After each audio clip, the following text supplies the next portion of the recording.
He's not afraid to speak out against Catholicism's detractors, some of whom say religion is a crutch or a coping mechanism. Tonight on EWTN Live, we'll find out that a broken spirit, much like a broken leg, is much easier to heal with a crutch than without one. So please stay with us.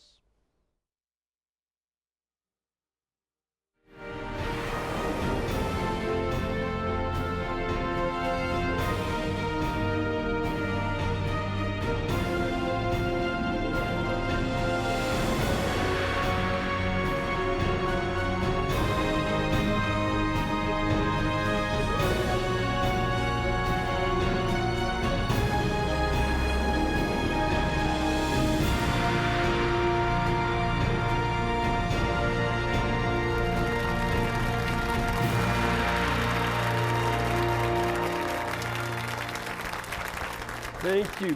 Thank you very much and welcome. I'm Father Mitch Pacwa and welcome to EWTN Live, where we bring you guests from all over the world. Tonight's guest is well known to our EWTN family and well heard by his pretty booming voice when it comes to defending the church against various insults from secular culture and the media.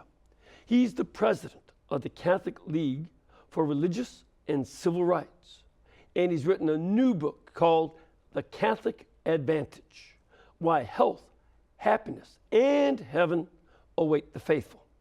It details how the church may be the best guide for achieving long-term health and happiness. So please welcome Mr. Bill Donohue.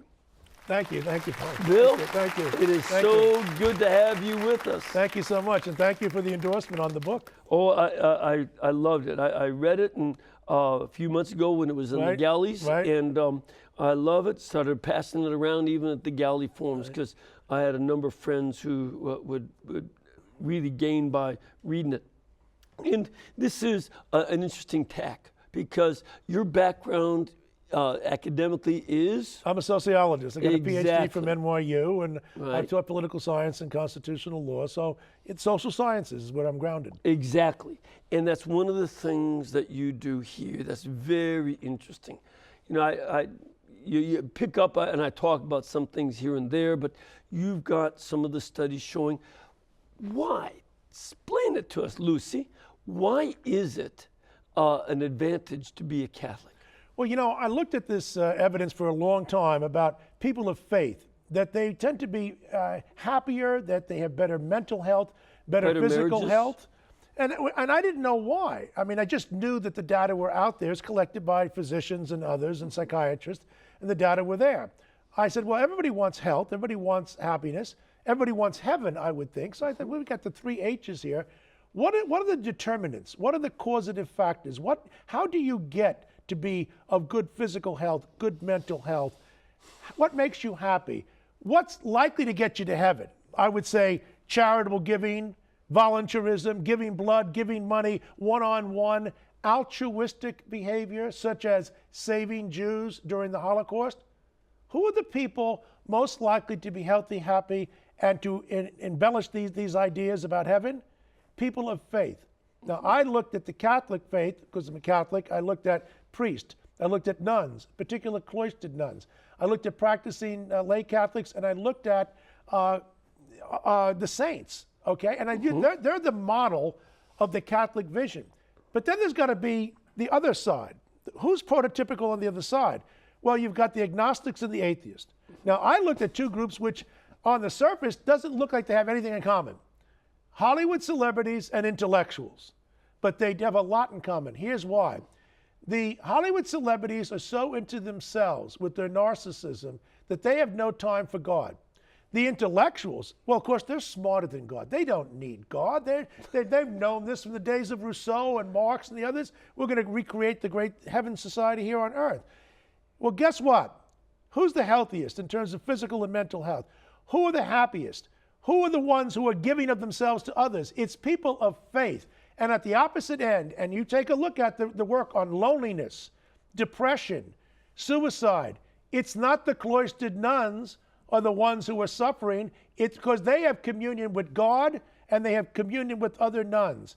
These people are self-absorbed. It's all about me. It's all about their own egotism. And at the end of the day, it doesn't work. Now, I'll also explain to you what is it that brings about the 3 H's. But that's one part of the thesis right there. Yep, and it's something that, again, most folks don't realize.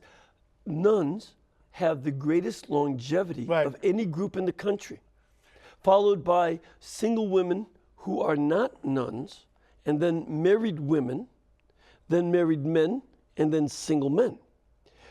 And I use that as very strong evidence that men need women a lot more than they need us. Well, that's true too. We take a few years off their lives, they add a few years onto ours. Single men are the most self-destructive segment of the population. They always have been. But the question is, if health, happiness, and heaven await the faithful, what is it that accounts for the 3 H's? Yep. I looked at the evidence, and this is where other people haven't really traveled, so to speak, intellectually. I looked at the evidence and I said, you know what? I'm looking at 3 things which have like 3 B's, as I call them. Beliefs, belief in God, as opposed to the secularists who believe in nothing but themselves. Bonds with God, bonds with your family, bonds with your friends, bonds with your community. And the third one, respect for boundaries. The idea of right and wrong, and the idea that God gave us breaks and you better use them, otherwise you will self-destruct, and then society, it also crashes. So those who have beliefs, those who have bonds, and those who respect boundaries are the healthiest and the happiest, most likely to make it heaven. That's why the celebrities and the intellectuals don't fare too well, because it's all about me. It's all about who I am. I'm not going to listen to God. There is no God. I have no time for God. I can have all the sex I want with whomever I want. I can take my drugs, the alcohol, crime. What difference does it make? Why are they so unhappy? Why do they die at such a young age? Why is it that Hollywood suffers from all these people who are psychological wrecks? Well, Mother Dolores Hart knows. She was in Hollywood, and she's also a nun. Ask her who's healthier and happier. Exactly, I'm sure you did. So, but these are the advantages. These are residual properties. These are the benefits which accrue to Catholics. And, it's about time that and I'm not running around saying wear your Catholicism on your sleeve and shove it down somebody else's throat. I'm not suggesting that. I'm saying stop with the defensiveness. People should be envious of us. I know the culture teaches something else. The culture tells us we should be like the Kardashians. Oh yeah, that'd be just great role models. Miley Cyrus is the one who says I have no friends. Elvis Presley, at the height of his career in the late 50s, turned to his pastor and he said, you know what? I'm a mess. I'm unhappy. I have all the money, I have the fans, I have the fame and everything else, but I've done everything that you told me I shouldn't do, and I'm a total mess. It doesn't work. Short term, they may think that they're happy, but that's pleasure. It's not the same thing as joy. Exactly. It's something you brought up earlier. The name Marx, Karl Marx. Right. One of the famous lines he spoke was, "Religion is the opiate of the people." By that, he meant religion keeps them happy, right. And he wanted to stop it. Right. And instead, what do we see today? In the left-wing secular culture, they want opiates to be the opiates of the people, legalizing more drugs and decriminalizing the drug trade. They can't make you happy, they want to make you drugged. That points out to the hollowness and folly of what they have done. And look, they're also behind the idea of doctor-assisted suicide. When you see somebody suffering, you want to stop the suffering, like Mother Teresa. They want to put the person down. Yep. That's their answer. It's astonishing. They manage to, you know why they get it all wrong? Because they are always at war against nature and nature's God. If you deny human nature, if you deny there's a God, if you deny original sin, there are certain behavioral characteristics and outcomes which are ineluctable. They're unavoidable, and they simply don't get it. And one of the other things, 2 other things I've noticed about them. One, they cannot stand religious rules. No. They don't like, thou shalt not being imposed by God through the vehicle of the church. However, we also cannot help but notice they are Puritan in so many ways.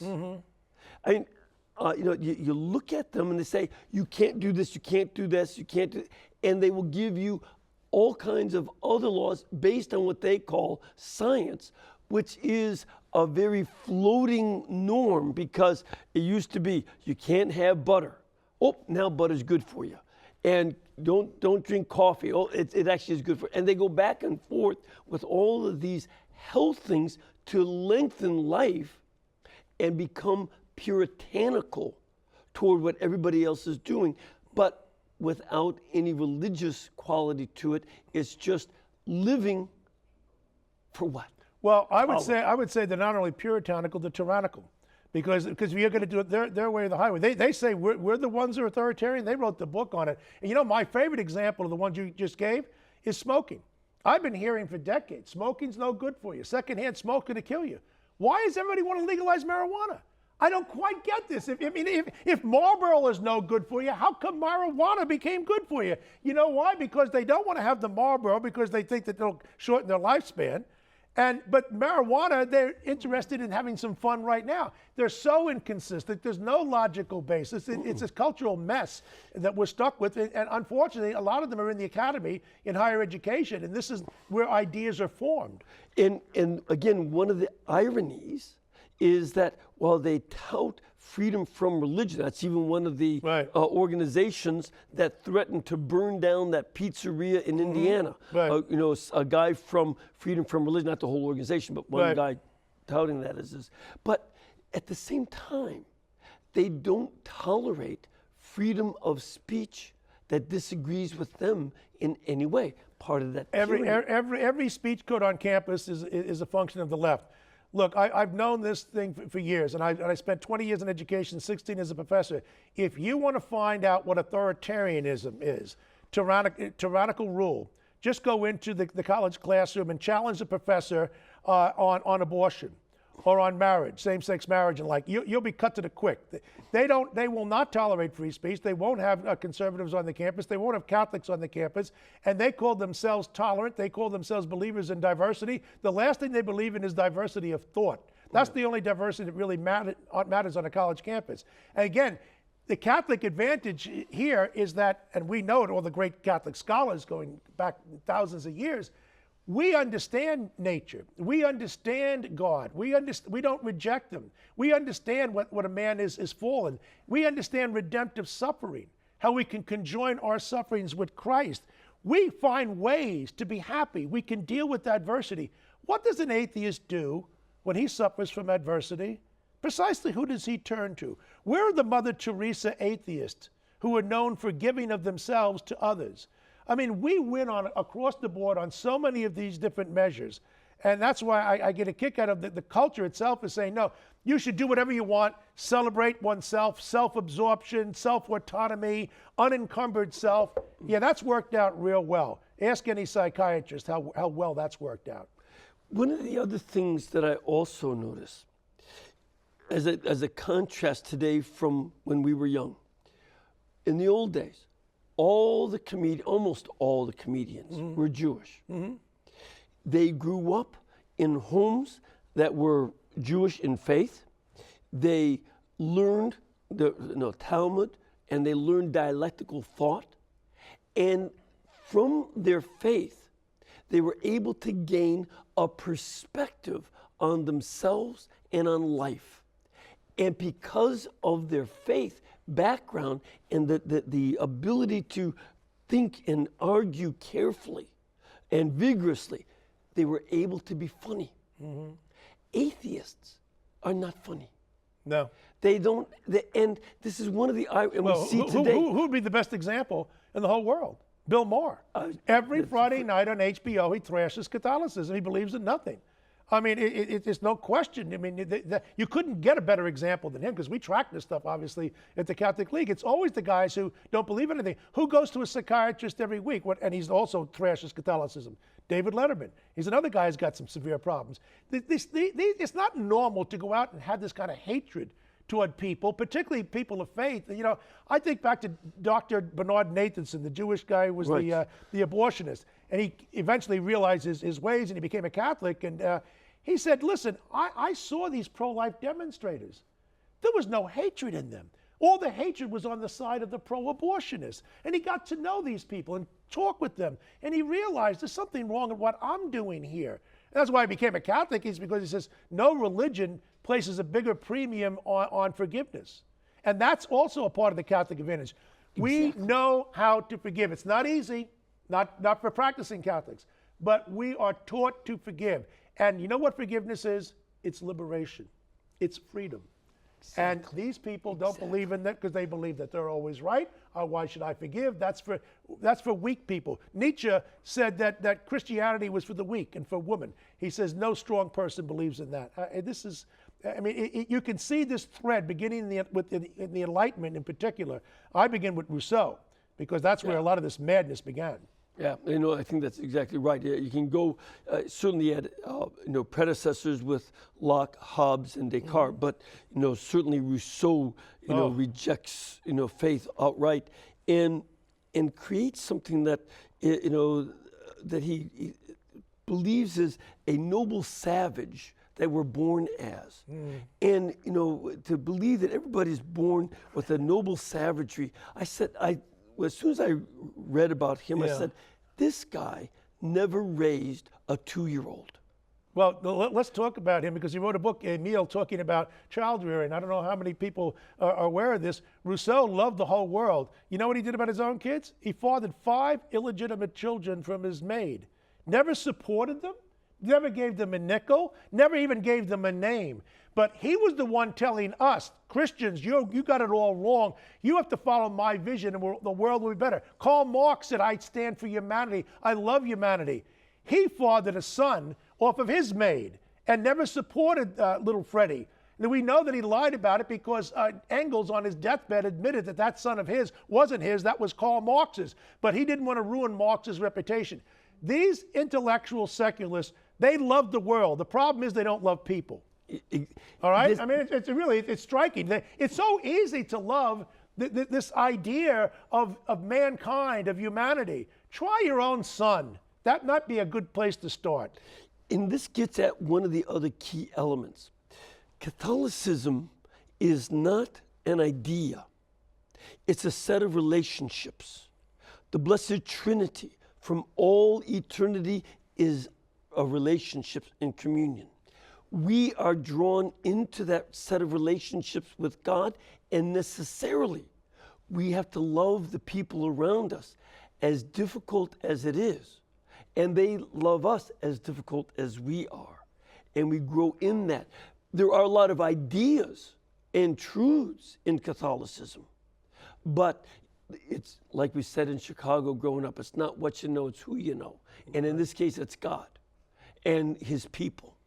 And for all of their failures, whereas Marx, Stalin, Lenin loved an idea. Right. And Lenin and Stalin, Khrushchev and the others executed 61.9 million people for that idea, for atheism and Marxism. And that's the difference. They reject the idea of heaven as we know it. They don't reject the idea, not the intellectuals, of the idea of creating heaven on earth. But we got to get rid of this idea of nature. We got to get rid of this idea of God. See, we're all just malleable. You know, we're like a piece of putty. Yes, we can just simply get the right biological engineers there, genetic engineers, the social engineers. We can recreate nature. We can recreate man, and then everybody will love everybody equally as our own family. As I said before, they didn't even love their own family. So how easy is it can be for them or anybody else to love strangers on the other side of the world? This kind of madness is existent, been around for really hundreds of years. In fact, you could say thousands of years in different ways it's developed, but particularly since the Enlightenment. But it's in the academy, and it's very popular amongst the Richard Dawkinses in England, my old sparring buddy Christopher Hitchens. You couldn't tell him anything. They all knew that there was no such thing as God and whatnot. Look what happens to these people. In the case of poor Christopher, he didn't believe in bonds or boundaries. He died in his early 60s. He was an alcoholic and a chain smoker. And I don't say that with any pleasure, but this is what happens when you don't put the brakes on yourself that God gave you. When you think that you're above it all, you suffer at the end. Yeah, and it's, there's a quality. He'd be another good example. brilliant man. He really, and I enjoyed a number of his commentaries on politics and things, very insightful into economy. But then when it comes to Mother Teresa, he categorizes her as the most wicked person of the 20th century.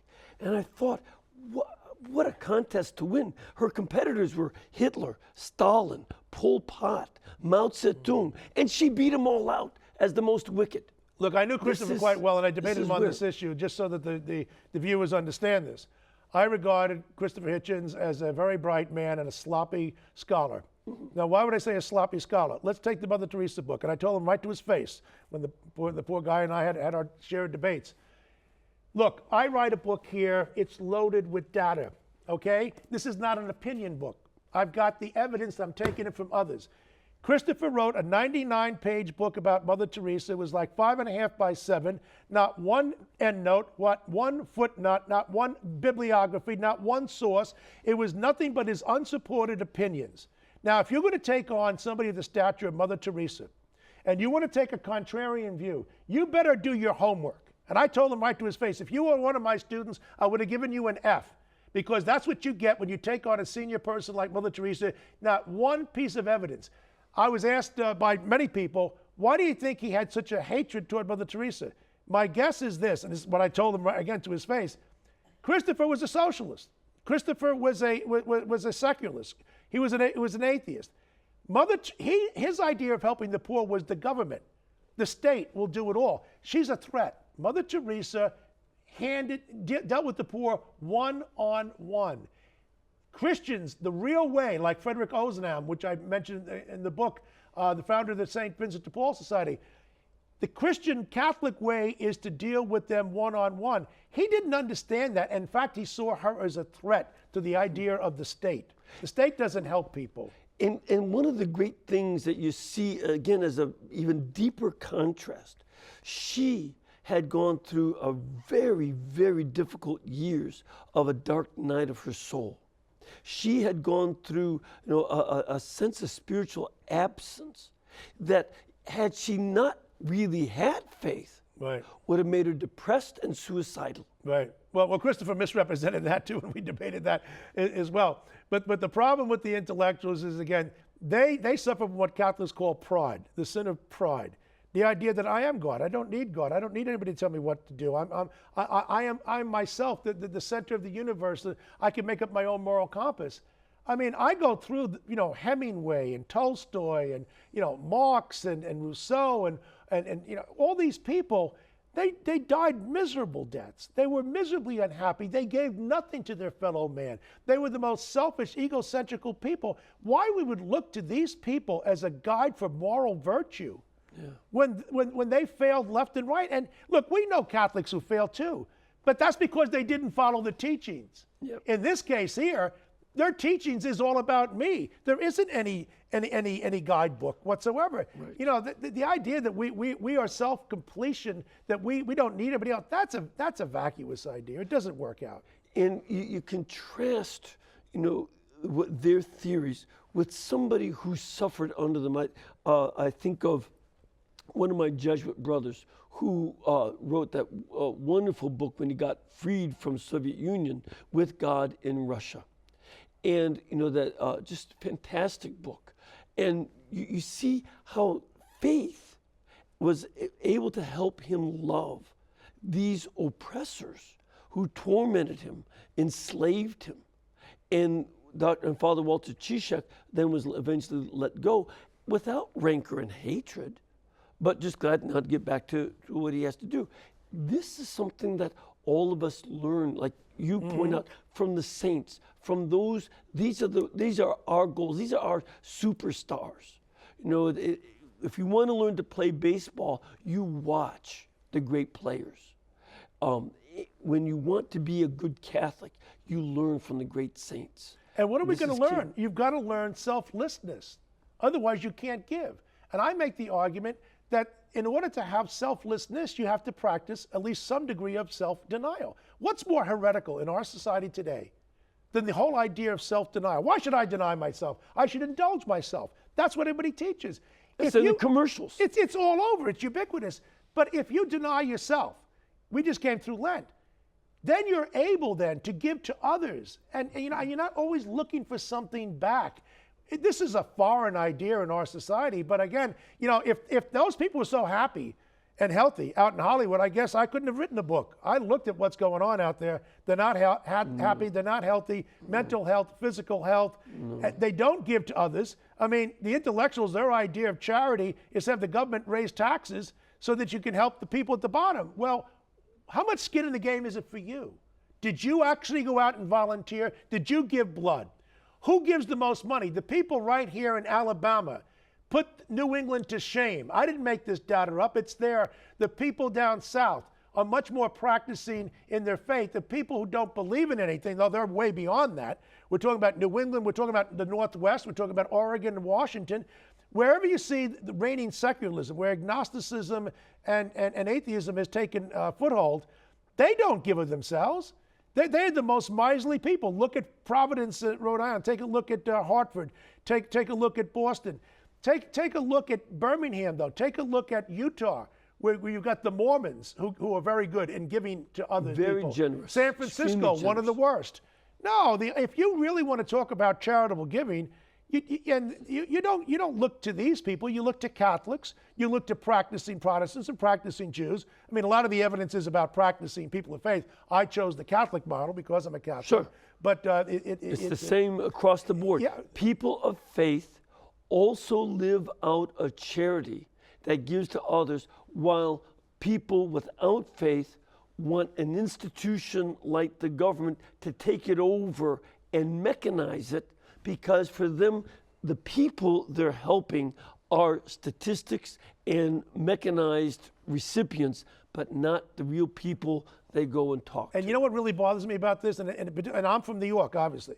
But, you know, the people in New York, they're so sophisticated, urbane, you know, they look down, a lot of them, the intellectual types, the people down south, you know, they don't really care about the needy and whatnot. And you take a look at the evidence. Again, I didn't make this stuff up. I have it all documented here. I didn't take any conservative sources. I looked at the more left sources and those who are just plain good social scientists. And the evidence is overwhelming that people of faith, and the South does extremely well, are the most giving. That's where charity is. It's not with the professor in his carol. No. They're making up some idea about, you know, how we can pick the pocket of the taxpayer. And if you want more evidence, just go through the amount of giving by a lot of the politicians. You see, it's also pretty low. All right, want to take a little break. We're going to come back in about 2 minutes. We want to get your questions as well as those of our studio audience. So please stay with us, because Bill is ready for you.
Thank you, welcome back.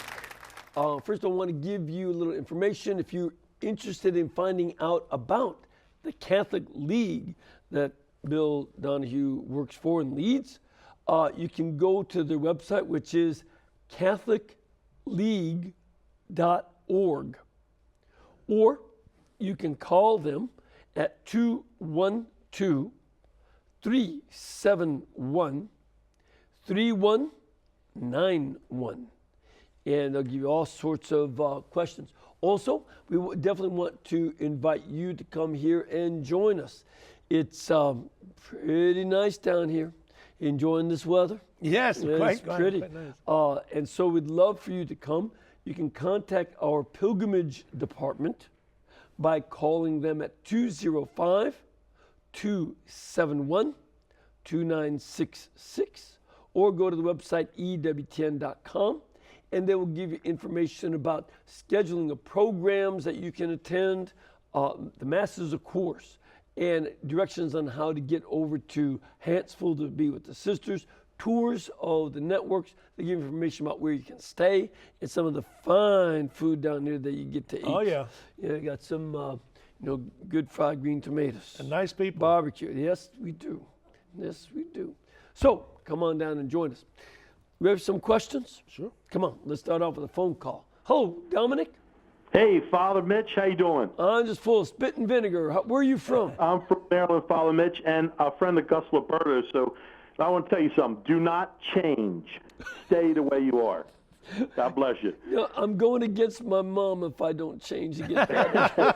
Hey, this question, and Bill, thank you for being the voice for the Catholics. You're certainly an inspiration to me in my vocation, my late vocation call.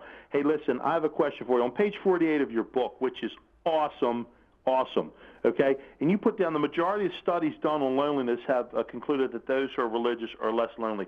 The majority of studies, who exactly did these studies? Because I got some friends, and I try to tell them, you want the full faith? I mean, Catholic is like watching it in Technicolor. It's like an HBO package deal. You get the whole deal with our faith.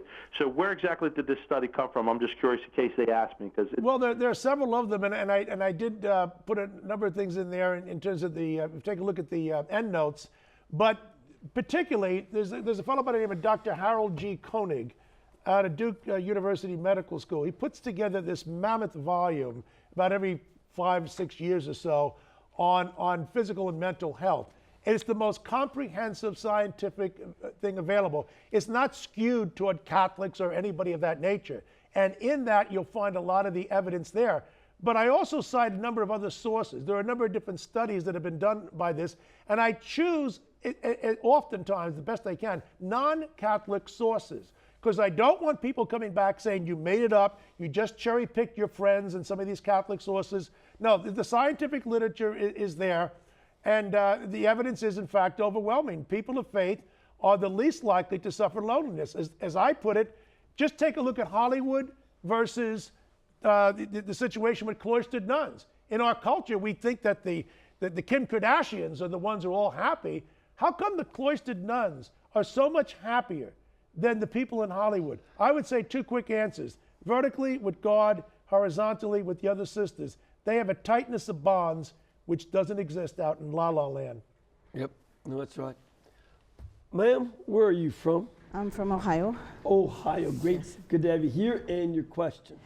I'm an educator, and I'm very concerned because in all your colleges and university, Catholic and otherwise, they're pushing Rousseau and different researchers of that sort. What can we do? Because this is really bad stuff. And what can we do to help change this from within? Because you need Rousseau and other researchers for your praxis test and things like that. Those states that still have them. What can we do? Well, let me ask you one question. What level do you teach?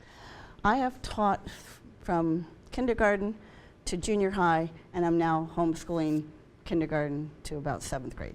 Okay, thank you, thank you. Well, for a number of years, for 20 years, I served on the board of directors of the National Association of Scholars, and this is not a Catholic organization. But there are people of all different faiths and no faith. We're concerned about what the academy was supposed to be, the pursuit of truth, instead of the pursuit of politics.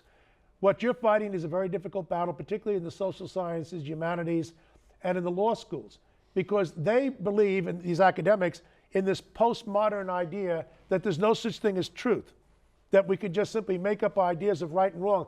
The only answer to bad knowledge like this is good knowledge. And that is to say that you have to give to your students recommended readings. There's so much good books and material that it's out there, but it's not going to get through. It's very difficult to crack through because, quite frankly, the secularists have a near monopoly on idea formation. They talk about diversity on the campus. By diversity, they mean people of race and ethnicity and the right sex or gender. The last thing they believe in is diversity of thought. Yeah. In fact, diversity of thought is the scariest thing on any college campus. I sympathize with you. I've taught everything from 2nd grade through teaching PhDs. And it's the same problem everywhere. You just simply have to just believe in yourself and give people sources. People need to know, where do I go to get alternative models? And it's our job to give it to them. One of the things that used to be part of every Catholic school curriculum was apologetics. Right. You got it in high school, you got it in college. And we have to send Right. Catholic kids to a secular university and sometimes to a Catholic university naively is a big mistake. They need to be ready to know they will be challenged intellectually by people who are intellectual lightweights that don't really understand philosophy very deeply. So prepare the students before you send them out Right. with various issues like, for instance, you brought up relativism. Right. There is no such thing as truth. Right. And well, of course, you got to point out you are claiming that to be a true statement, that there is no truth. You believe that's true. Look, And you can't, and what you bring out is not just the inherent illogic, but the blindness of relativists to the fact that they are absolute. And people have to remember, science is on our side. I don't accept this idea. Well, your religion teaches that life begins at conception. My religion is biology 101. Life doesn't begin 10 days later. Every single human property that you have, your DNA, the color of your skin, your eyes, your hair, everything that makes you different from somebody else, it began at conception. It's not a Catholic voice. It's not a Catholic opinion. Now, we need to point out to these people, and I've done it to a number of secularists, I said, you live in a world of fiction. You tried to deny that the woman who's pregnant is not carrying a human being.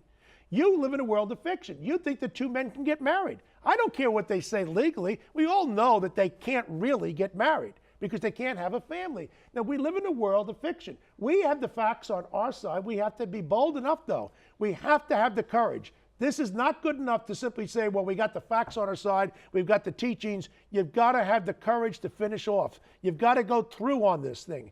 Because if you're going to be intimidated by these people and they are the real bullies, then we're not going to win this culture war. Yep.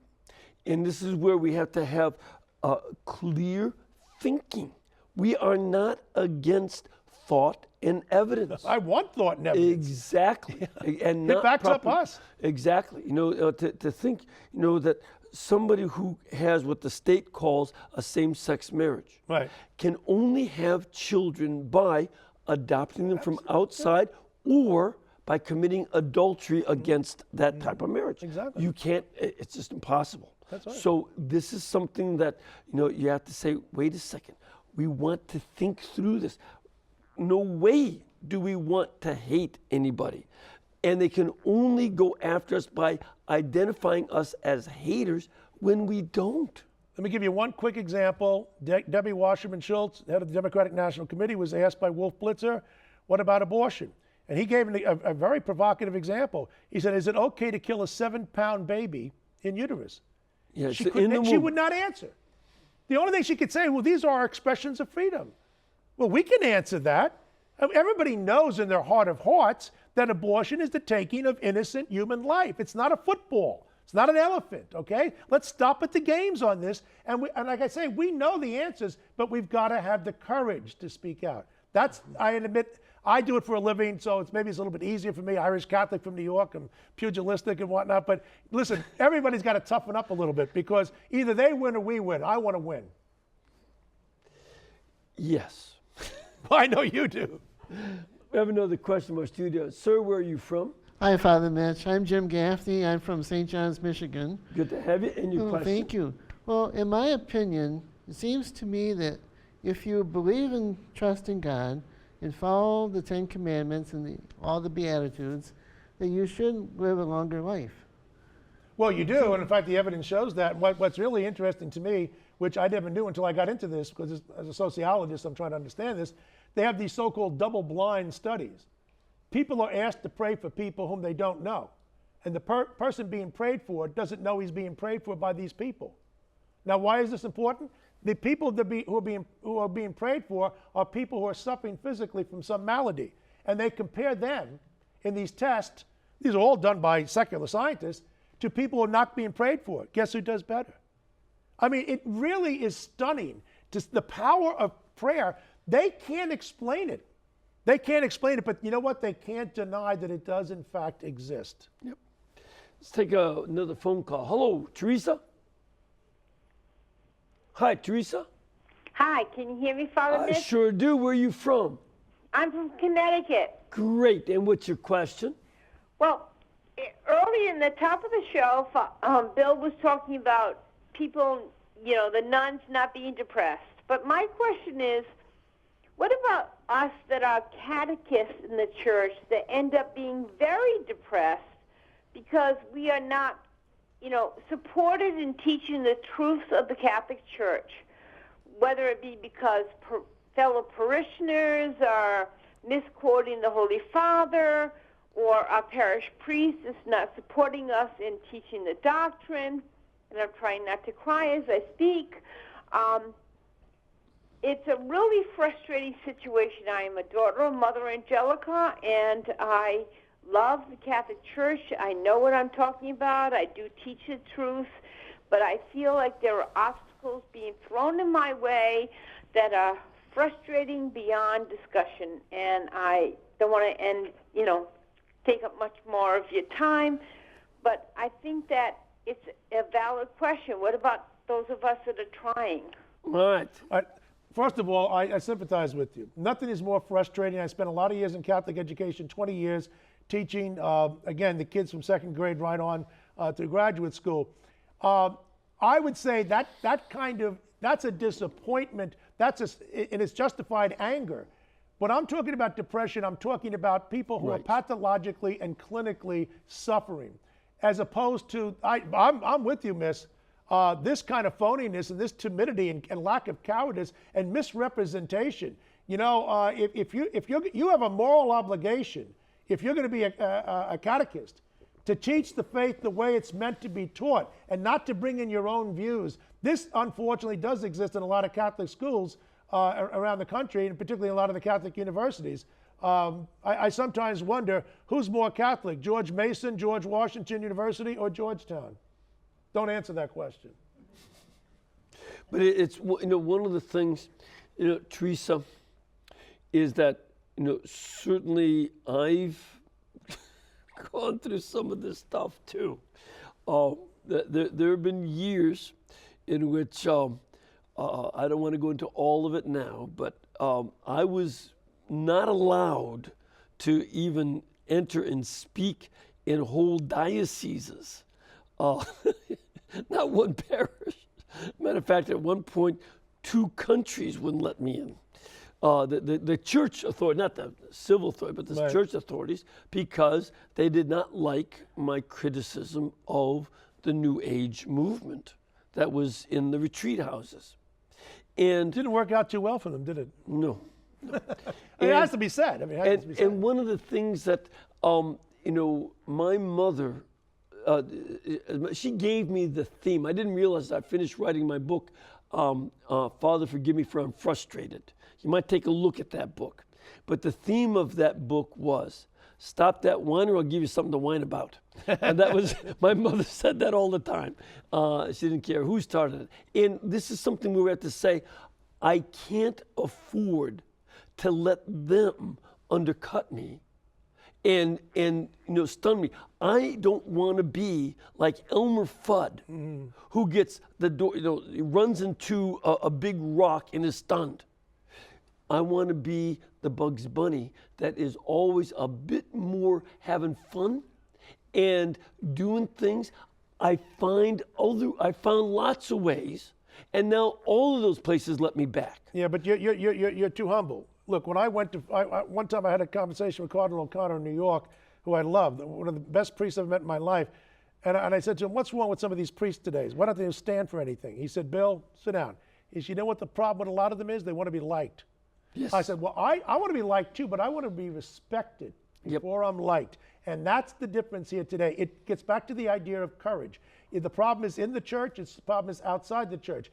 If you know the faith and you're strong in the faith, you have a moral obligation to take the next step and have the courage to present yourself.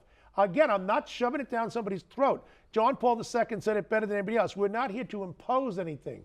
We're here to propose. There's a very big difference. But we got to have the courage to finish this off. Certainly the people on the other side don't seem to lack for courage. Yeah. But we have to give them a little bit of pushback, let them know that we're not a piñata. And I think to look, if something really does shut the door, if they oppose you, don't worry about it. Don't worry about that. Keep speaking the truth. That is your obligation. And don't worry if they don't like you. Don't worry if they oppose you. You keep speaking what's true and giving the reasons for your hope in Christ, as St. Peter wrote in 1 Peter 3:16. Then you will just continue doing what you do. If they kick you out, go someplace else. That's why I say you're humble, because you've got the courage. You've got to be focused, as you're saying. You've got to be focused. If you know that this is true and that is false, then you cannot just simply be pushed over by popular opinion and by other people, what they're going to say about you. If people aren't going to like you, that's okay. At least let them respect you and say you're going to hold your ground. I know people who are on our side and they quietly are practicing the faith. They don't want anybody else to know. They're not respected or liked. I mean, you might as well just stand your ground. Let's take another phone call. Hello, Michael. Hi, Hi, where are you from? New Jersey. Great. And your question? Well, I went to Catholic school in the 1970s, and I am sorry to say that the priests and religious seem to have been very, very unhappy people at that time. And I want to ask, why were people so unhappy? And do you feel that priests and religious are happier today? And I'll listen for the answer. Thanks. Well, first of all, I would say the 1970s was the most troubling decade in the Catholic Church in the 20th century, because the ideas which took fruition in the 60s had behavioral outcomes in the 70s.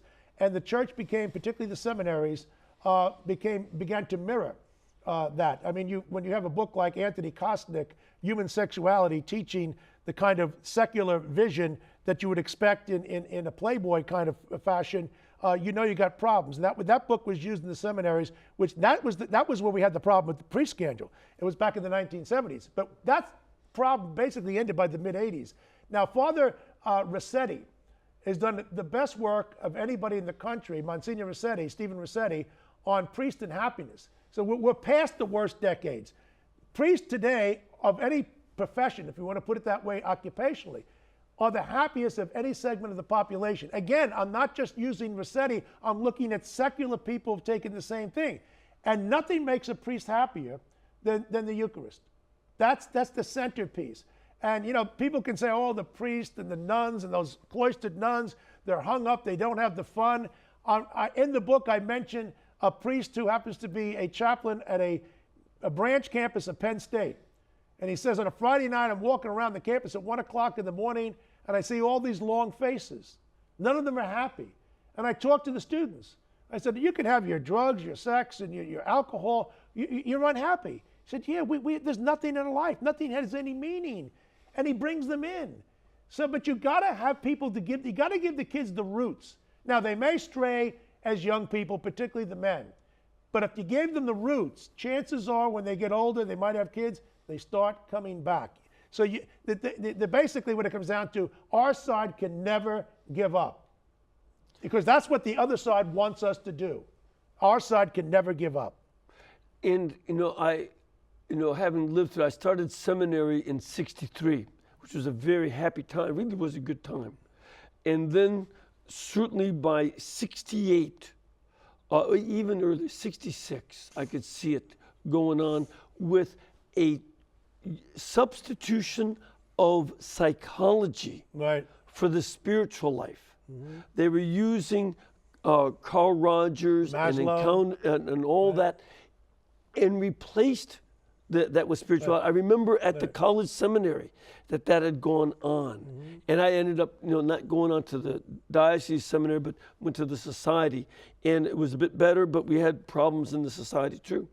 And the thing that I've seen since the 70s, where we had huge numbers depart because we lost the center. Right. The center had to be in Christ.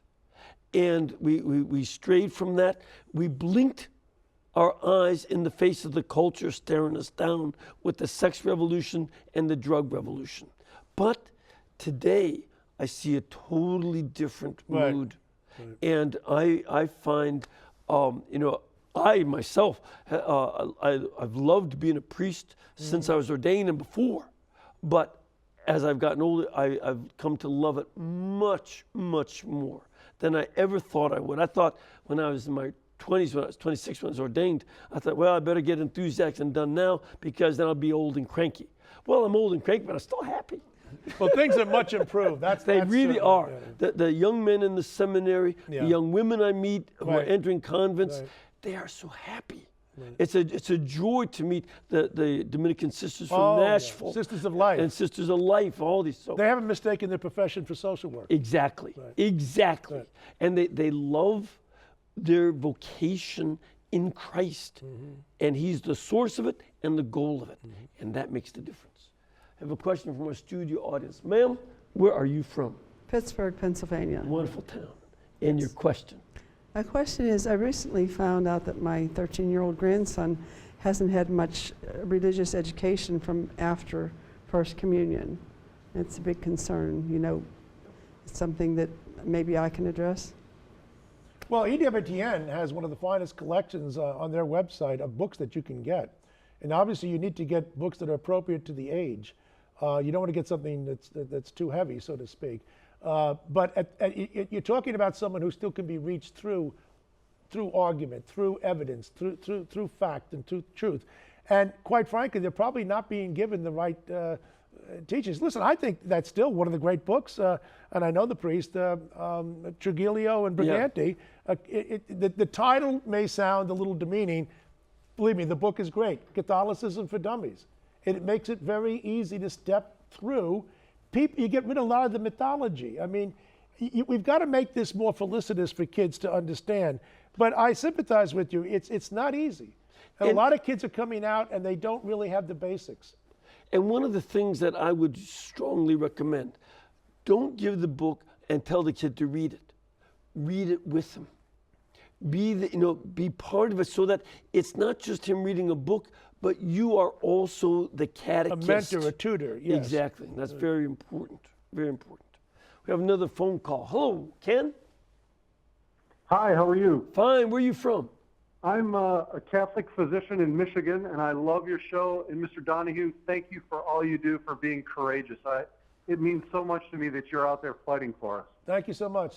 Thank you, Doctor. My question is, as a devout apologist in raising a good Catholic family, I tend to find myself in these discussions. And one of the things that I think we're losing the war on same-sex marriage is when I tell people, like you said, natural law, two men can't be married, they can't have a family, what I get thrown back at me is, what about two older Catholic people who want to get married, they're divorced, not divorced, but they're widowed and a widower, they get married, they can't have children. What's the difference between them and two men getting married since there's no chance for procreation? Well, that's easy. They're ready substitutes. Marx called them the reserve army of the unemployed. We've got a reserve army of people. If something happens to the natural parents, a man and a woman, an uncle, an aunt, somebody who might have been sterile, somebody who doesn't have children, somebody who's lost their children, they can step in because anthropologically they fit. You've got a man and you've got a woman. You've got a role model as a father and a role model as a mother. Look, children need father and mother role models. They don't need two mother role models. They don't need two father role models.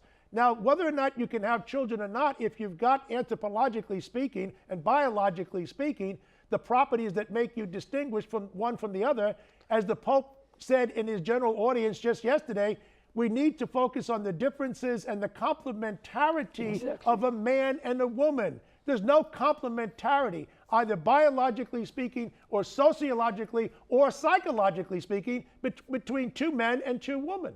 Now, I know that's maybe a little bit of a high explanation, but I had to throw that out, and there's other ways to express it. Sure. But not now, because we have run out of time. And I do want to mention your book. It's called The Catholic Advantage, Why Health, Happiness, and Heaven Await the Faithful by Bill Donohue. You can get that at EWTN's religious catalog, which is EWTNRC.com, or you can call them at 1-800-854-6316 and order this book. It is a great read. It's fun. We're out of time. Thank you for being with us. You're the best. And may the Lord bless all of you and keep you, the Father, the Son, and the Holy Spirit. Amen. You know, we can do this program and bring in guests like Bill Donohue and so many others, plus all the other programs that we do, only because this network is brought to you by you. You make it possible. And so we do need your support. Please keep us in between your gas bill, electric bill, and cable bill. We still have some cable bills and satellite bills from the Pope's masses. So help us out. We appreciate it, and God bless. Thank you.